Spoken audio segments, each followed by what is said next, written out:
किसान भाइयों नमस्कार। तो किसान भाइयों इस टाइम में लगभग 60 से 65 दिन हो चुके हैं कपास की बिजाई को। और कुछ जो अगेती फसलें हैं तो उनमें मतलब अभी पिंक बोलवर्म का, क्योंकि फूल फूल आने लग गए हैं, फ्लावरिंग स्टेज पे वो क्रॉप आ गई है, तो उसमें पिंक बोलवर्म का अटैक होना शुरू हो गया है। तो मेरी किसान भाइयों से यही रिक्वेस्ट है कि ये बहुत ही सही टाइम है कि इन टाइम आप अपने खेत के अंदर जो है फेरोमोन ट्रैप्स लगावा। फेरोमोन ट्रैप्स को बहुत बड़ो फायदो है किसान भाइयों। थे लगाओगा, मैं थाने बताऊंगा अभी के फायदो है। तो फेरोमोन ट्रैप्स लगाने हूँ क्या है कि जैसे मान लिया एक फिड़कला आया, मोथ आई, और उसमें जो मेल और फीमेल दो तरह के होते हैं। अब जो मेल मोथ है वो उस फेरोमोन ट्रैप्स की तरफ क्यों जाएगी? क्योंकि फेरोमोन ट्रैप्स के अंदर हमने एक कैप्सूल लगा रखा है, और उस कैप्सूल वो एक प्रकार विशेष प्रकार की गंध छोड़ता है। वो गंध होती है फीमेल की।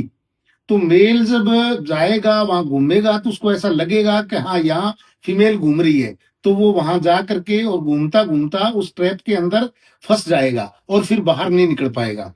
अगर हमने अब अपने खेत के अंदर 1 बीघा के अंदर 3 से 4 फेरोमोन ट्रैप्स लगा देते हैं कैप्सूल के साथ, तो निश्चित रूप से हम बिट्टी कॉटन के अंदर जो पिंक बोलवर्म है उसको काफी हद तक कंट्रोल कर सकते हैं। पहली बात तो हमें पता लग जाएगा कि हमारे खेत में आपके पिंक बोलवर्म आ गया, तो हमें क्या कंट्रोल करना है, उसका कंट्रोल मेजर करना है। दूसरा, जब हम नर जो मोथ है वो उसके अंदर कैप्चर हो जाएंगे, तो फिर वो मादा से मैट नहीं कर पाएंगे, और मादा से मैट नहीं कर पाएंगे तो हजारों हजारों जो अंडे हैं वो अंडे नहीं बन पाएंगे, और उसमें काफी कंट्रोल हो जाएगा। और साथ में जब हमें इसका पता लग जाएगा कि मोथ आ गई है, तो उसको हम प्रॉपर नियंत्रण कर सकते हैं। इसमें ना एक ईटीएल लेवल होता है, जब उसको मतलब इंग्लिश में बोलते हैं इकोनॉमिक थ्रेशोल्ड लेवल। तो ईटीएल लेवल के अंदर अगर उस ट्रैप के अंदर 8 मोथ डेली आते हैं, जैसे मान लिया हमने आज सुबह लगाया और कल सुबह फिर हमने जा करके सुबह सुबह चेक किया तो उसके अंदर 8 मोथ थे, क्योंकि उसमें मेल ही आएगा, फीमेल नहीं आएगी उसके अंदर, और सिर्फ पिंक बोलवर्म का ही मेल आएगा। तो 8 मोथ आएगा, तो इसका मतलब ये हुआ कि अब हमें स्प्रे करनी चाहिए।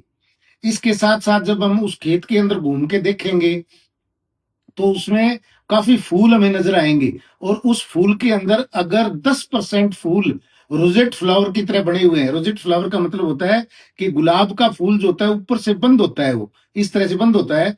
तो वो बंद, ये जो पिंक वॉलवर्म की लार्वी है, ये लार्वा कर देता है बंद, अपना कोई ऐसा चिपचिपा पदार्थ उस पर लगा करके उसको बंद कर देता है, ताकि वो अंधेरा और छाया उसको मिलती रहे।